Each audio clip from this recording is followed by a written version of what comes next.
it's another Sho't Left expedition, and this time I'm heading out on a road trip with the gorgeous Mario Ogle. Hello. What's up? So good to be at the Northern Cape. I can't wait to get this started. And it's known as the Adventure Province. Our first stop is Kimberley. So let's go.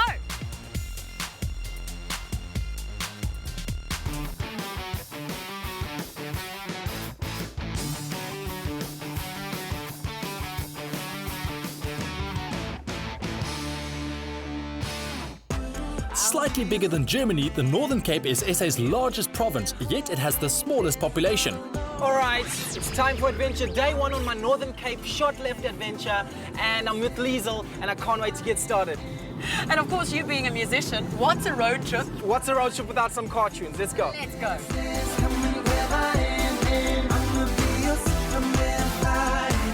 First stop is Kimberley, and where else in Kimberley but the Big Hole? It's hard to imagine that 150 years ago, the Big Hole was a featureless, flat-topped hill. The adventurous duo met up with Romano Besuidenhout for a tour. So how many diamonds were actually found here, and why is it still such a popular destination? This is the biggest handmade excavation in the world, and over 14 million carats was mined from this mine. So it's a lot of diamonds.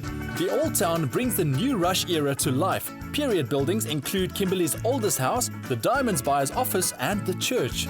Okay guys, now this is just an old model to show you how the Big Hole used to look back in the 1871s. As you can see, miners used to work with claims, so you could each buy your own claim and start mining that specific claim for your own wealth. So how deep was this actually? They dug 240 meters open cast, and a lot of miners thought that was the end of the mine. But they actually reached the blue ground, and a lot of them just left the place as it is. But the blue ground was actually the richest hilt where diamonds were. You know what? I would have loved to have been able to experience what those miners went I'm through. gonna go and see if there's diamonds. Well, guys, let's make your dreams come true. Ready? Okay, Yes, wow. let's go. Wow, it's magnificent, eh? Yes, like it. Now this is a replica of a 1940 mine. Dynamite was used to mine the kimberlite from the underground. Yeah. So what you guys also now going to experience is a dynamite explosion, because miners also used to work with a lot of dynamite.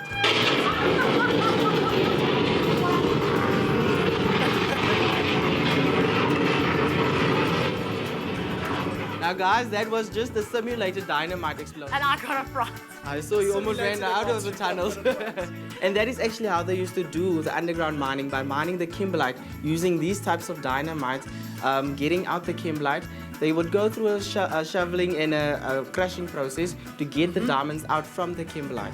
Until Kimberley yielded its secrets, prospectors assumed that diamonds were found only in rivers, as was the case in India and Brazil. Here it was revealed for the first time that volcanic pipes yield diamonds. Now this is the code of signals that miners used to work with each other. It's also known as the log bell system. And it used to either sound like knock or rings while communicating with each other. That's how they used to communicate with each That's other. really cool. So what's the signal for show me the diamonds? I'm sure it's not ring ring or knock knock, it's bling bling. Bling, Let's bling. go and see the diamonds, guys. Now, as what we got here is the Cullinan. As you know, it was the biggest diamond ever found. It was found at the Cullinan mine in Pretoria, and it was in total 3,106 carats. What a magnificent diamond, eh?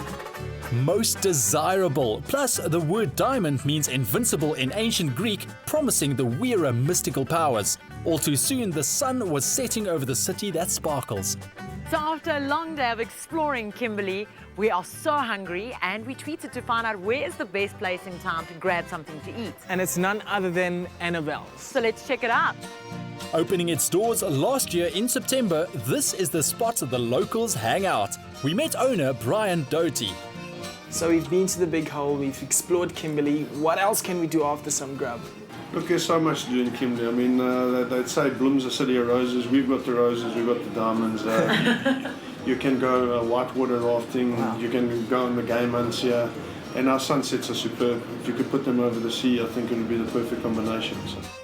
This being the heart of red meat country, we peeked in the kitchen where Chef Spiro Laverdas cooks up unforgettable steak. His secret, a quality cut of meat and a hot grill. So Brian, what type of crowd should come to Kimberley? Well, I think it's a broad spectrum, but I think the young people should really get down to Kimberley. Put a bit of juice in your tank from Joburg, Cape Town, get down here and you'll have a ball. They say it's probably a bit cliche, but you cry twice when you get here and when you leave, so... Why not? Here's a peek at the tab. We stayed at the Protea Hotel Kimberley, where accommodation starts from 599 Rand per person. Kimberley offers accommodation to suit every pocket. Dinner at Annabelle's starts at 65 Rand per main meal. Tours of the Big Hall as well as other museums such as the McGregor Museum are extremely affordable and starts from as little as 15 Rand per person. Captain's log day 2. So guys, if you've had a late night like we did last night and you're on the long road, always be sure to Swap with your buddy every 2 hours so that you both get enough rest. And that was your Sho't Left road trip tip for today.